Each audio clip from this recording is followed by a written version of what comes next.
Like I said, hi everybody. My name is Eugene Turk. I'm the Vice President of Business Development at Align and the Scaling Up Scoreboard. And I want to welcome you to our monthly coach webinar for June 2020. Again, I hope that everyone is doing well and staying healthy. And thank you so much for joining us this morning. We are thrilled to have Coach Hayley Erner with us with a presentation on a leader's guide to building a high-performing culture of accountability in today's new world. For those of you who are not familiar with Hayley, Hayley is the UK's very first Scaling Up certified coach. She has more than 35 years running successful businesses in retail, B2B, and manufacturing. For the past 14 years, she has served as a coach, facilitator, trainer, advisor, speaker, and mentor to business leaders and CEOs, logging in more than 12,000 coaching hours while annually completing more than 150 hours of personal and professional development as well. Prior to becoming a Scaling Up certified coach, Hayley was a global top performing action coach, and she has won multiple awards throughout her years for her coaching. So we are thrilled to have her join us today. Before we begin, as always, just one administrative note. We do want this to be as informational and educational for all of you as possible. Please feel free to pose any questions that you might have about the presentation using the chat feature, and we will direct those questions to Hayley at the conclusion of her presentation. Again, thank you all so much for joining us, and we will now turn the microphone over to Hayley. Eugene, thank you very much. And it's great to be here, everybody. It's like the first time I've done a global webinar, so it's an absolute honor. So just before we go any further, I just thought I'd share with you my real passion for why I do what I do. And it kind of goes back to my childhood where my parents ran a business of their own. And it was pretty stressful for them.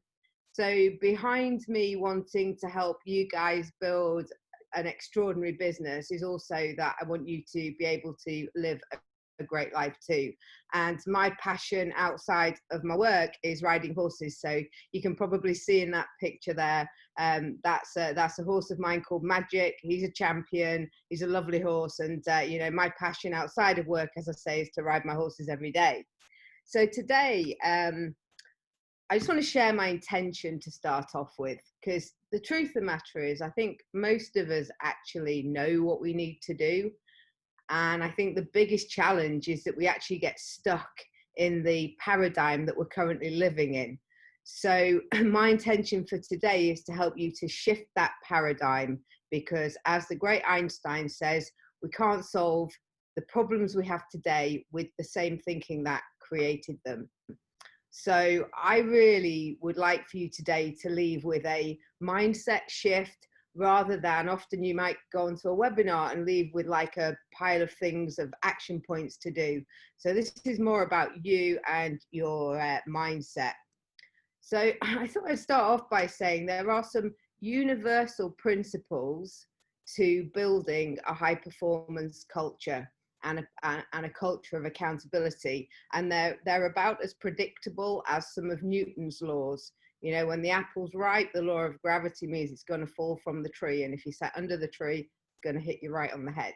So I'm going to share with you some principles. And I think the reality is those principles, it's about adapting them to today's new world.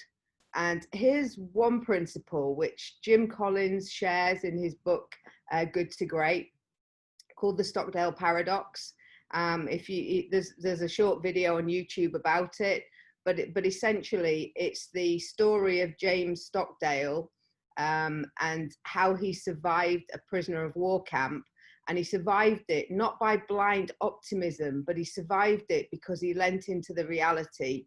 He lent into the brutal facts of he was there. He had no idea how long he was there, so he couldn't control those things. And the challenge with most leaders, as I see it, is that you put yourself in a position of leadership, and it is your optimism, it is your positivity that takes you there.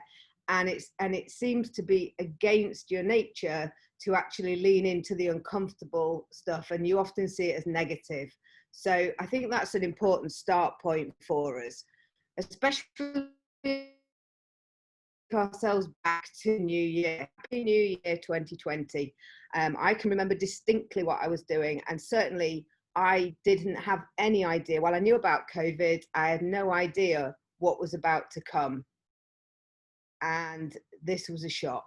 I think it's a shock to all of us. We all, I think, have been on some incredible roller coaster. I know that I can imagine some people on this call have lost loved ones or people close to them. I am blessed to say that my parents, I've just found out that they actually tested with the antibody. They had COVID towards the beginning. They were quite sick, but they never got that sick. So thank God they're okay. So if you have, I feel for you. But whatever way it goes, we've all been through it. We've all been through the fear, the change, and we're not used to it. You know, we're not used to having things put on us. And the reality is, it happens so fast. And as business leaders, we're used to being in control. In fact, we crave being in control. It makes me smile sometimes because I'll meet with leaders and they'll say to me, you know, Hayley, I just love change. I love really comfortable with change. And I've always said, are you sure you're comfortable really with change, or is it variety that you like? So COVID changed everything. Changed the way teams work. It changed the ability that you had to make some of the decisions. Because if, again, you go right back to where you were New Year's Eve, you know, or New Year's Day, take yourself back to the first day back at work in the new year, you had your vision, you had your plans. No doubt it was going to absolutely be the best year that you'd ever had. And that's impacted you. You know, the impact of not being able to follow through and execute on the plans you had. And I know for some people, you'll be blessed with the fact that your business has thrived through it. And in itself, that will have also caused some challenges. But if you haven't been thriving, if you have been hit hard, you know, some of my clients were hit really hard, you know, like they lost all of their revenue overnight. And it was a very difficult situation. And this is a question, and a really important question. It's always been an important question, but now more than ever is, are you playing to win, or are you playing not to lose? So just think about that for a moment. Are you playing a proactive game, or are you playing a defensive game? And whilst defensiveness, without a shadow of a doubt, was really important at the beginning of COVID, the plan now needs to be a play to win plan. Because the truth is, you know, any sports person, athlete that's achieved something great, you know, they know it's hard, and this is hard. And, you know, it's not probably going to get much easier for a little while longer. So the truth is, it's about deciding what mindset are you going to have. Are you going to be along with the, you know, the 98% of the population that focus their thinking on surviving, that stay in their comfort zone, that are afraid, you know, that procrastinate, that live with regret? Or are you going to be amongst the 2%? Are you going to be amongst that 2% who lean into it, who embrace the reality, who say, do you know what? I'm not going to just find a reason. I'm not going to let COVID be a reason to actually stop me achieving some of the things that I want to achieve in my life and in my business. So it's all about choice. So that's your start point, because going back to the context of this webinar, it's about, so how do we build a high performing culture? So the key to it is, it all starts with you, the leader. At the end of the day, you know, the leader, somebody actually once told me this, it's not very nice, but they said, you know, the fish stinks from the head down. And that's the truth in business. Whatever's going on at the top is going to get reflected right down the organization. So if you want your people to be high performers, the question is, where's your mindset at the moment? And is it lined up with a high performance mindset? So, there are some things that, again, the universal principles. I work with the Scaling Up group, as Eugene mentioned. I work closely with Vern and his team of amazing coaches all around the world. It's an absolute pleasure and honor. And I get to serve great people. And the principles that we work, they still apply. There's four decisions. There's four decisions or areas of decision that you need to get right in order to achieve the success you're looking for and in order to achieve that high performance culture. And in reality, the high performance culture spreads across all four of those areas. And the question is, how do you take the basic principle now and bring it into this new world? So we're going to explore that a little bit further, because it is about the translation. All the principles still exist, and I'm going to open it up at the end. As Eugene said, you'll have a chance to ask really specific questions that are kind of beyond the principles. And I decided that today, really, I'd like to focus on helping you make that mindset shift, because there's loads of information out there about how to do things, but it's how you need to think about these things, I think, that really makes the difference. So let's just step back for a minute and ask the question, like, why in the first place did you choose to be a leader? What was it? For a lot of people I meet, it was about autonomy. It was about, they were motivated by not having to answer to anybody, by being able to have freedom to make their own choices. And that's great, because they have dreams, you have dreams, I have dreams and ambitions and goals. So the thinking behind it is, right, so I'm going to build a winning team, going to hire in the best talent, going to create a business with a great culture. And, these people are going to be thinking like I do. They're going to want what I do. And your dream is that you've got a team that think like owners, that think like you do. But that's not always the reality, is it? The reality is that it can be quite a lonely place. And sometimes, I know, people do care, but sometimes it's like you're on your own and nobody really quite cares like you do. So I was listening to a Patrick Lencioni video the other day. He's just written a book, and it really struck a chord about ownership. About this ownership thinking. And it was around, so what is your motive as a leader? What is it that's actually driving you? Is it number one, that you want to be of service to other people? Or is it number two, that you want the rewards that come with leadership? Because you have a choice.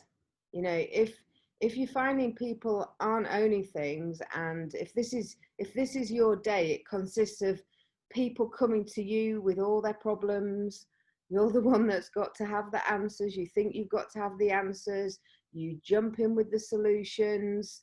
The question is, are you being the hero with all the answers, and is that the reward you're getting? Or is it about serving other people? And I can't find this video, but I saw it ages ago and it hit a chord with me. Another Patrick Lencioni one. I'm a big fan of his. And he talked about people work all their lives to retire, to have the time to go do something and give back, to help people. And, the interesting thing, as he pointed out, is great leaders go in service of others. So why not think about the legacy that you're going to leave? Because ownership thinking is going to be a result of servant leadership and being in service of your people. So leadership really isn't going to be about you doing the job. If you want people to be accountable, own it, then if you're jumping in all the time, how's that going to work? So it's a great book.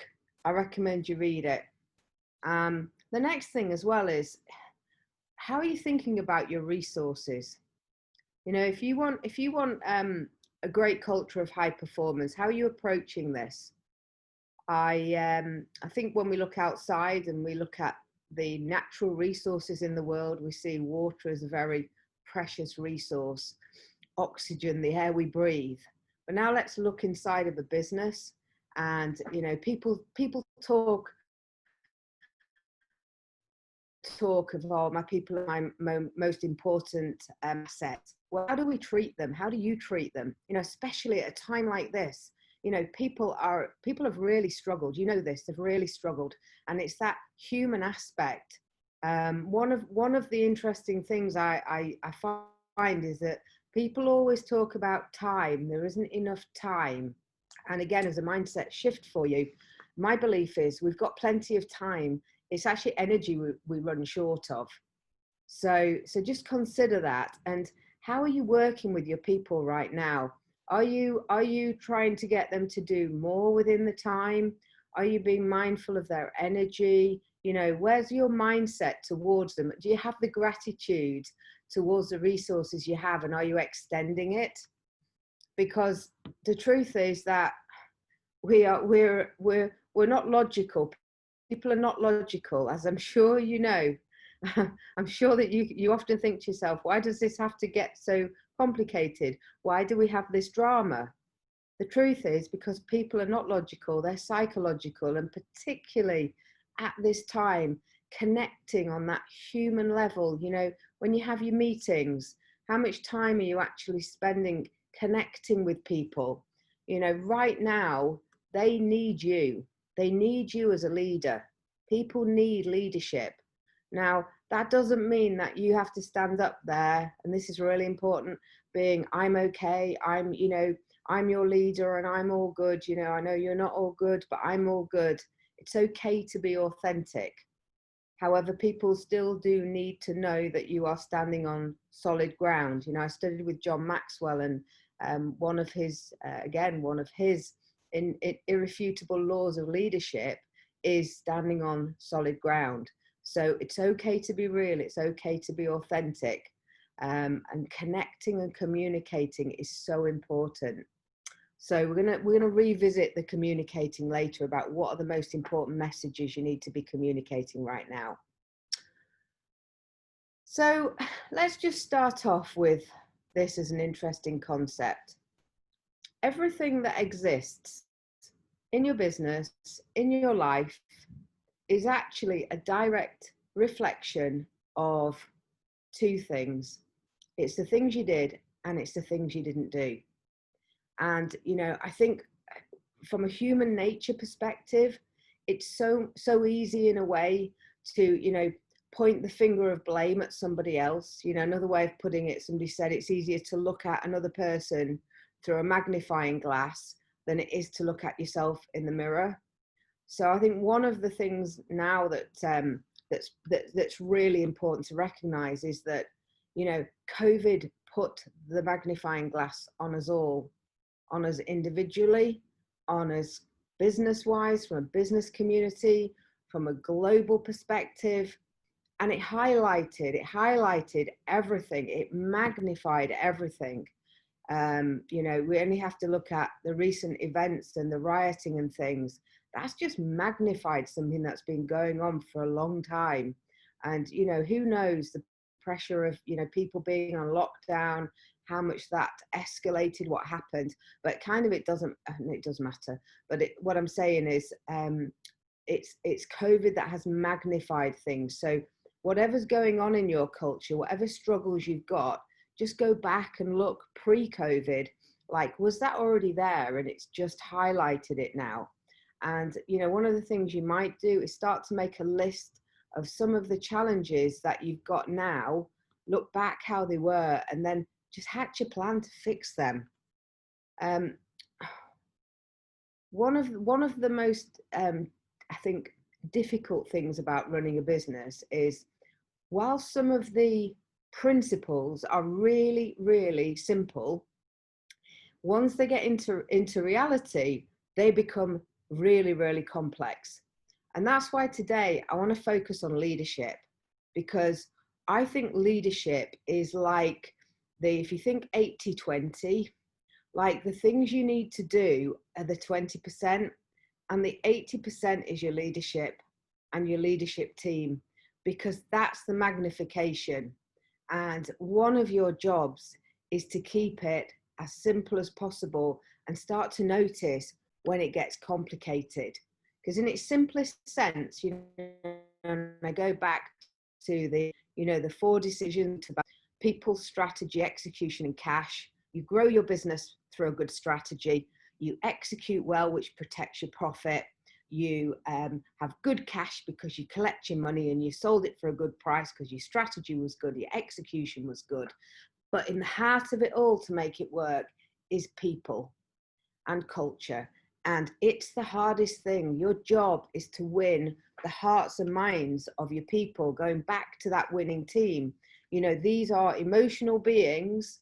And the question is, would you like to work for you? Like, if you were working for you right now, would you be getting the best out of you? You're from your people. Just really take a step back. A great leadership habit is to reflect. Think about that, look in the mirror and make it a habit. Make it a daily habit, a weekly habit, a quarterly habit, and ask yourself the question, what do I like about the way I've been leading? What have I liked best about my performance in this period of time? And as I look into the next, phase, whether it be tomorrow or whether it be the next month or quarter, what do I want to be better at? How do I want to be better tomorrow?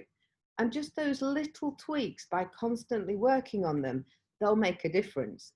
Now, Liz Wiseman, who wrote the book Multipliers, talks about different kinds of leadership styles. And the challenge is our greatest strength can become our greatest weakness. And unless you're aware of this, then it can get in the way. So just think about yourself as a leader and the culture you've got. How are you influencing things as they are? Are you the optimist, so you don't see what's going on, you don't see the detail, and you just ride over it, and there's stuff going on and you're just not seeing it? Are you the nice guy or the nice lady who doesn't want to upset people? They're so loyal and, therefore doesn't actually get the best out of people because they don't challenge. What's the pace you're setting? Are you setting a too fast pace, a too slow pace? But whichever it is, it's important to identify it and look at the relation it has with the culture that you've got. And one of the things that I think is dead useful is to step back and say, if I look back on my career, my life, who are the people that had the biggest impact on me? And what was it about them? What was it in our relationship that meant that they were a fantastic person to me in my life? And take some of those elements of what you admire about those people. If you think they're going to help you create that better culture, bring them into who you are. So again, the great Jim Collins, he talks about us getting the right people on the bus, because in essence, to have the right culture, we've got to have the right people. So great people want to work for great leaders that have great vision and have a great sense of purpose. So the thing is, do you have that clear vision? And have you got it to the point where you can communicate? We talked earlier about your people need communication right now. And especially because you may have even had all of these things pre-COVID, but people might be sitting there saying, so has our vision changed? Is anything, is it different? Is the plan the same? Is is our journey going to be the same, or is anything going to be different? And you and I both know that some things are going to change inevitably. So there's a great book again, and I know that I'm mentioning a lot of books. Books give you resource. Now, I know you're busy people, so you probably haven't got time to read every book, but what I do recommend you do is start to read book summaries. There's some great sites you can buy them from if you're not already doing that. And then read the books that you really think you want to read the whole book. I use a site called Soundview. I find it really useful. The other thing as well, people want to work for companies that have a sense of purpose beyond making money. The next step in creating that high performance culture is like, what's the goal? And Jim Collins would talk about a BHAG, a big, hairy, audacious goal. And that's great, but that is so far out, it's really difficult to focus people's attention. So a colleague of ours, Shannon Susko, she devised the 3HAG methodology, which is where you take your BHAG and you go, okay, so 3 years from now, what would be a highly achievable but stretch goal? And getting people's alignment, because that's the first step. Having alignment to your vision and to your goals is the first step of creating that accountability. The next step is making sure that you've got the right people doing the right things. Now, within the scaling up methodology, and this is a one-page tool that's available on the internet, or you can email me if you can't easily get hold of a copy of it, is our functional accountability chart. So going back to it, part of servant leadership is to build the best leadership capability that you can possibly build in your business. And that means that every function head, whether it be marketing, sales, innovation, they all need to have what I call A players. And they're people who have got the skill, and not just the skill, by the way, to be able to help you achieve the next year. They need to have the skill and capability to take you 3 years plus, because the question is, depending on the site, the amount of growth you're looking for is the capability for that person to grow in line with the company's growth plans there. If not, that's an alert for you. And again, the leaning into the brutal facts, one of the biggest challenges, and I'm sure that many of you on this call will connect with it, is how you deal with I'm going to say A, underperformance, and B, those wonderful people who have got you to where you are now, but like in your heart of hearts, you know that they're probably not going to get you the next leg of the journey. And as a coach, many years of coaching, I would say, one of the biggest areas of impact that I've been able to have with my clients is helping them make sure that they have got the right people on their management team, and that they don't let loyalty stand in the way. All the people I work with are lovely people, so they always do it in the right way. So there's no surprises.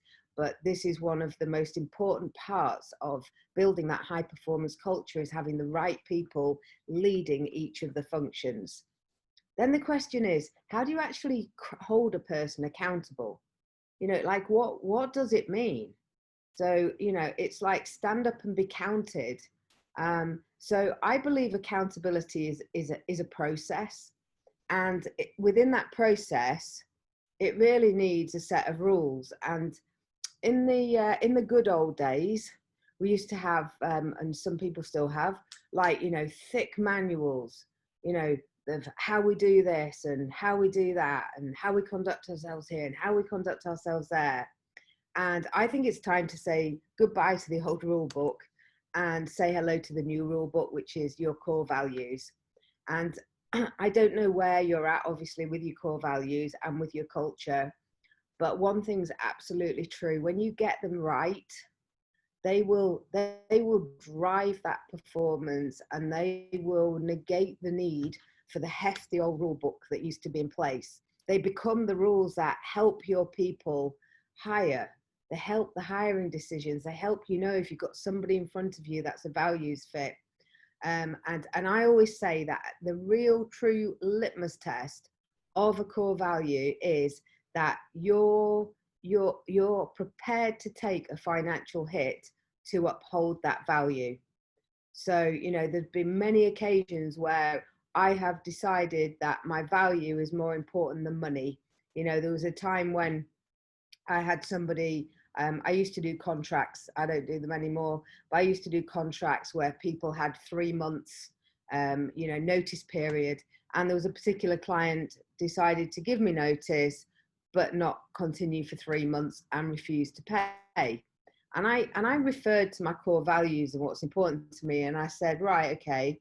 So, for me, win-win is really important. And if I was to enforce this, they would be losing. And technically I'm winning, but actually I'm not really winning, am I? Because I'm not able to deliver the service. And that doesn't link with my value for adding value. So that allows me decision, it guided me. Now, when you scale your company and it goes beyond the number of people that you can actually start to guide in those decisions, this is where your core values fit in. So your values need to represent what you stand for. They need to represent what's important for you. And all too often, I see values that I use the word vanilla. They're like honesty, integrity, and I'm really sorry, by the way, if anybody's got these as their values right now. Honesty, integrity, I don't know, the common positivity, etc. And I'm going to say, for me, some of those are what I call table stakes. Of course, we want people to be honest. We don't want people stealing from us. So my question is, what do you really mean? When you really dig into what honesty means, what is it? So going back to it, I want to be able to look at a set of core values and go, do you know what? I can tell they're yours because I can actually feel the personality of what it's like to work in your business. And if you look at your values and and then you look at your culture and you look at any gaps, go back to the values and find out, is there something missing there? Is there an interpretation missing? Because if the culture isn't there, then my question is, are you hiring right? I know there's a question came in earlier about, profiles of people, particular profiles of people who fit a high performance culture. And I'll answer that question later.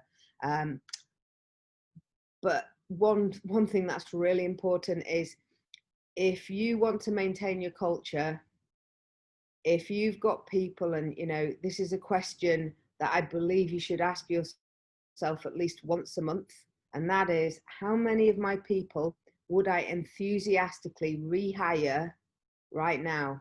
And I'd include yourself in that question. And then the question is, if there's some that aren't, what next? Like, what is the process? And particularly when those people are not a culture fit, they're just not fitting this high performance culture, I would say you need a process of how you're going to manage that. So you take the emotion out of it. But the best and quickest way to kill your culture is to keep people that don't fit, even if they are adding tremendous value. So just one last thing around the ownership thinking is, I know that your cash is king. Like, it's the most important thing. And I'm sure that sometimes you think people aren't respecting your cash and maybe making the same decisions as, how many times has it gone through your head? Like, would they have really done that if it was like their money? So then the question is, do they understand the financial aspect of your business? Because one of the real keys to ownership is understanding the financial side of the business. You're setting targets. I had a client who had a team of people. They're really well paid consultants, and they thought that the business was making loads and loads of money because they could see the fees coming in. What they didn't realize was the growth costs of the company and where that money was going. They didn't actually realize that the two founders hadn't drawn any money out the business for a year and had been putting money in. So by opening up, and Jack Stack describes it in The Great Game of Business, this open book policy, share the numbers with people, help educate them, help them become financially literate, then they can really, truly own it. So I'm going to finish now and open up to questions. But I just want you to think now, as you put your business and yourself and your culture under the magnifying glass, like what's not serving you, what needs to change, and what commitment are you going to make to that change? Because the truth is, when you look in the mirror, you know, what happens, what's happening today is very rarely a result of something you did today or you did yesterday. It's usually an effect of something you did over a period of time. So just think, your future really does depend on what you do today. And, you know, time really flies. You know, 6 months, nearly 6 months has gone since the beginning of this year. And as awful as it's been, it's still flown. You know, where has it really gone? And the truth is, we have about 4,000 weeks of, you know, what I call hopefully good, active, mentally active, physically active life. You know, so make sure that you treat it with that respect and really put it to good use. You know, I see people who invest they make what I would call very well thought out decisions about where they're going to invest their money. And then when it comes to time, they'll go what I call, they spend their time, but they invest their money.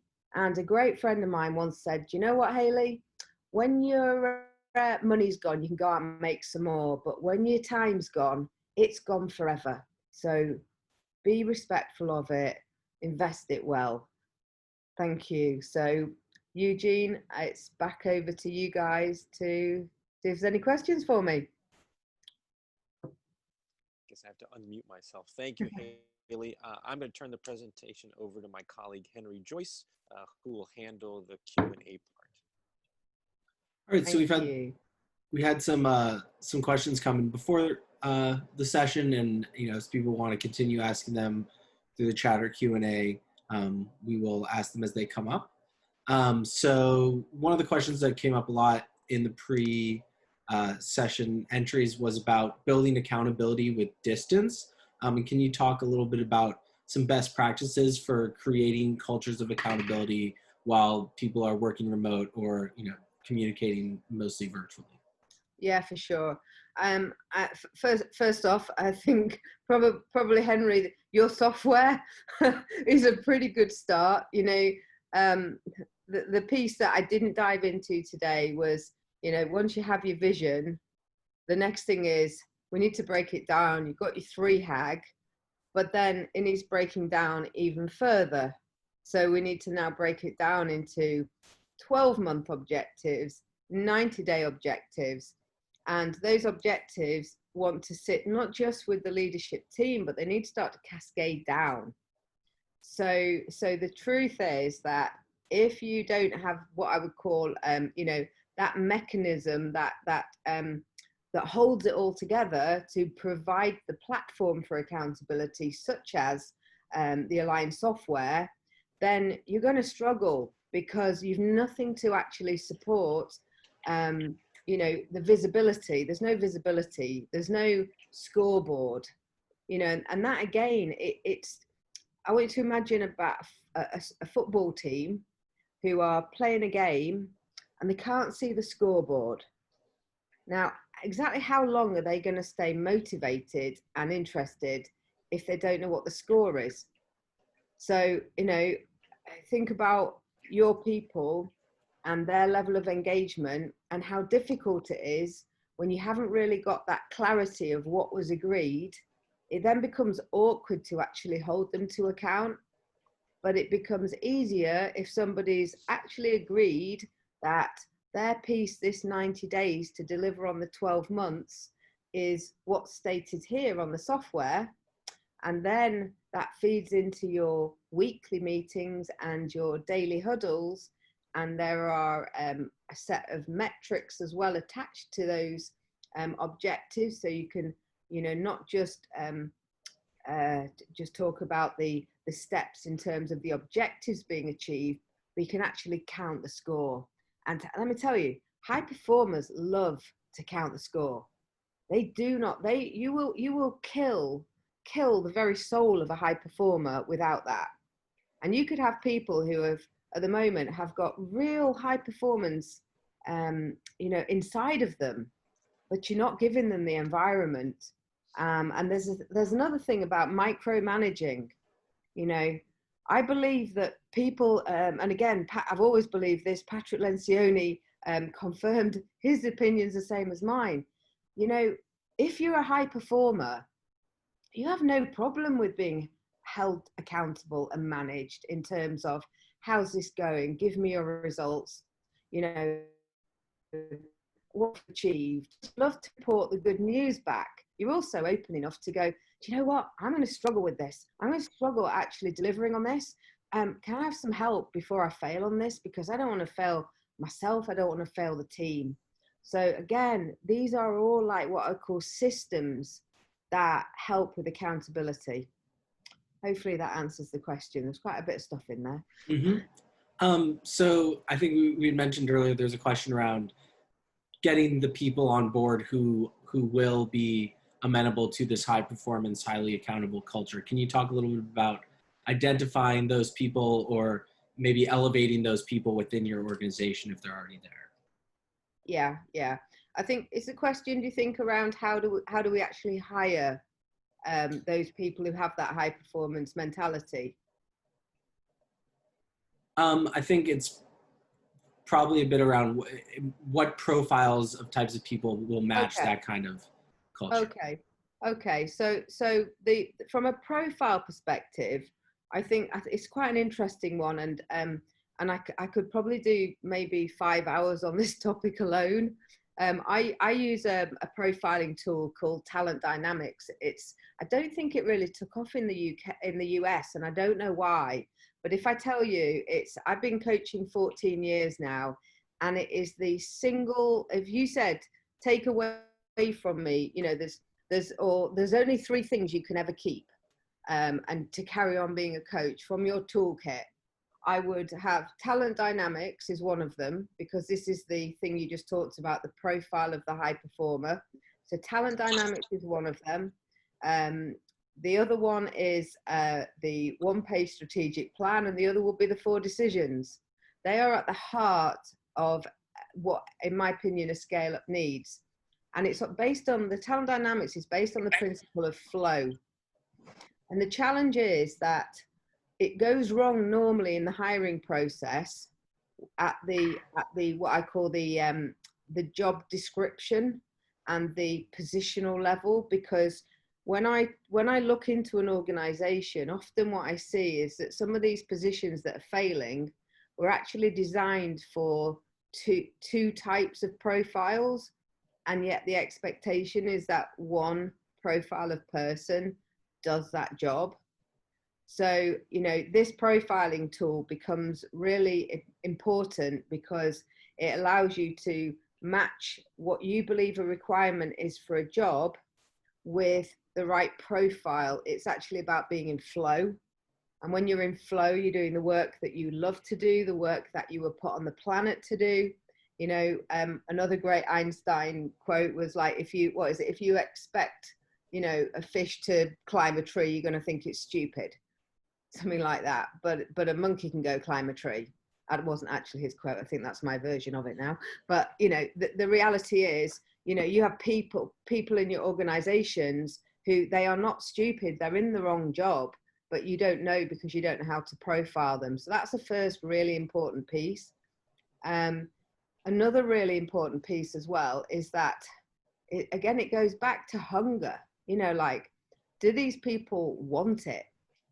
You know, if you as a leader are hungry and you're not attracting people who are hungry, then I would start, probably the first stage would be look at your job advertisements.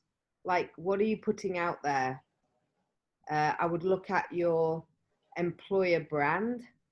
You know, if I landed on your website, is it speaking to me? Is it speaking to me, the high performer, the hungry high performer that really wants to do a great job? Because if it's not, I'm going to pass it by. Because I think it's maybe clearer now than it used to be, but great people want to work for great companies, and they're interviewing you guys as much as you're interviewing them. So just check in with what you're putting out there. Are you actually asking for what you want? Because that can also be a part of it. Could you just repeat the name of the profiling tool? Yeah, the profiling tool, which just so you know, if anyone's interested, you want to make contact with me. I actually have I'm a licensed flow consultant. I can probably tokens for less money. So it's called Talent Dynamics. Roger Hamilton, who wrote Your Life, Your Legacy, developed the profile, and I'm more than happy to help anybody who wants it, because honestly, it's incredible. It would help you completely change the way you organize your people across your processes, helps the customer journey be a more consistent experience for your customers, keeps your team happy and engaged because they're now doing the stuff they love to do rather than the stuff you think they should be doing. Changes everything. There's been a question about, can you talk about linking core values with your priorities and goals in a way that powers accountability, and kind of how to keep those core values front of mind when actually designing strategy? Yeah, I think there's a few things here, particularly right now. Create champions around your core values. Identify the people who are passionate about the value. So, and see if they want to become the champion of that value for a period of time. That's something that's working really well at the moment. Another thing, once you have your champion, is those champions often like to create themes around the core value that they are championing for that period of time. So it's then, once they've created a theme, and again, there's quite a lot of information on themes around the scaling up world, but to have that. So for example, I've got a client at the moment who is running a theme around that. They have a theme around care. And it's really interesting, this as well, because during our quarterly, which of course we're now doing our quarterlies on Zoom, I asked the leadership team, I said, so tell me this, if we were to champion one value this quarter, what would it be? So they gave me the value, and I think it was evolve it, because they wanted people to evolve themselves a little bit more this quarter. So I said, okay, great. I said, if you ask your people what value they think is important to work with this quarter, what do you think they'd say? And they talked about care, and it was fascinating. You know, in that moment, they were like, "Yikes! You know, here we are. We're wanting to build a great culture for our people, and we have self-interest at heart because we think that we're going to drive great performance by, you know, pushing people to evolve themselves, whereas right now what people need is care." So they linked care with, okay, so it's like, you know, part of caring for yourself is 5 a day, you know, like do you have that in the States? We talk about 5 a day here, you know, 5 pieces of vegetables or fruit. So they had a 5 a day thing. So everybody's now on this 5 a day to do 5 things that's either caring for themselves or caring for their family, friends, or teammates. And can you imagine the connection that that's created? So, you know, that's how you can take something that's, you know, starts off on a piece of paper, but then seriously comes to life by making it a theme.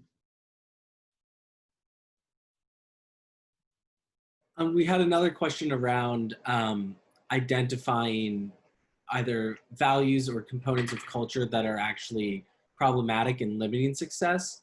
And what advice would you give for companies that are kind of reassessing problem areas and trying to fix those? Okay, so the problem areas are cultural. Either value or cultural related. Yeah. So I always ask you to, so whoever asks that question, just remember, whatever's going on is actually a symptom. rather than the actual core of the problem. So it's really important that you make sure you differentiate. And this is why I think leadership teams often spend so much time firefighting and then wondering why they have the same problem again in another week, month, or whenever, because they never got to the core of it. So first off, I'd say really step back and think about why you have this fire coming up. Be the fire investigator rather than the firefighter. Don't spend any energy on the fire itself for now. And if it's a cultural issue, then some of the common things that I see include people simply allowing behaviors. If you're a referee in a this isn't yellow, but if you're a referee in a football match, your job's to yellow card a person, and that's their warning. And if you are allowing things to go on in the business, then you're obviously not yellow carding people, and that will be again what's at the core of that. Ask yourself the question always, what's at the core? Why am I not doing this? Have I not made the rules clear enough? Are they in my head a bit? Is it that I made them clear, but that person, actually, I don't think really I contracted properly with that person during their induction. So now I actually don't feel I can call them out on it. It might be that another thing I see often is, you've yellow carded that person many times, but they never get sent off the pitch. So that behavior is allowed to progress, and in the end it becomes the bad apple, and that's what becomes the issue. Whereas at the core of it has been you've allowed that behavior to continue, and it's created a bad part of your culture. And sometimes I've also seen where you've got what I call rock stars, where they're really high performing people in terms of results, but they don't fit the culture. These people as well can be highly influential. So if you have somebody that's on the cusp of your values in some areas, they can really seriously lead them astray. So I hope that answers the question. Again, if anybody's got any deeper questions, then by all means come direct to me afterwards, because I love this topic. So yeah, and in the recap email, we'll send out a recording of the video as well as Hayley's contact information for those who are interested. I think we have one final question, and this one is specifically around culture and Zoom meetings and video conferencing. And do you recommend that Zoom meetings are done with video enabled? And I guess more broadly, other things that you've seen work well with video meetings in terms of making sure people are staying accountable and buying into a good virtual meeting culture? Absolutely, 100%, absolutely, 100% videos on. And I would have videos on all day, like all day. Be in your office when you're not in your office. Have your friends there all the time, on silent, but all the time. A, because it's company. B, because it keeps you accountable. There's a thing, I didn't have time to go into it today, but I started to look at the dictionary definition of accountable, and it was really fascinating what came out. But it's also about responsible, is attached to accountability, and sometimes people can't be given that responsibility because they're not in a position to have the discipline. So we know if we get up in the morning and we make our bed and we have a shower and we go to work dressed well, we feel great. Now, there's a chance if you haven't got that discipline, that as a person, if you hadn't got to show up on video, you're going to go like, oh, I can just have my PJs on and nobody knows. And I can show up a bit sleepy. And again, you're not serving. Again, serving people is giving them the environment to succeed. And, all I'm going to say, if anybody listening to this is like fearful for setting these rules, like just get bolder. Because get bolder, you will serve your people so much better if you if you create those rules, you know, anybody out there listening to this who goes and has a workout with a personal trainer, you know, at the time when that person is putting you through it, that like you don't really like them much for it in the moment. And that's what's going to happen, by the way. You enforce the rules, people will push back. They might not like you in the moment, but they'll probably love you forever. And I think that's the most important thing to remember. Helping a person be their best. At the end of the day, if they don't want to be their best in your environment, then they definitely will fit in somebody else's environment. But you deserve to have a player who fits the rules that you want to play your game by.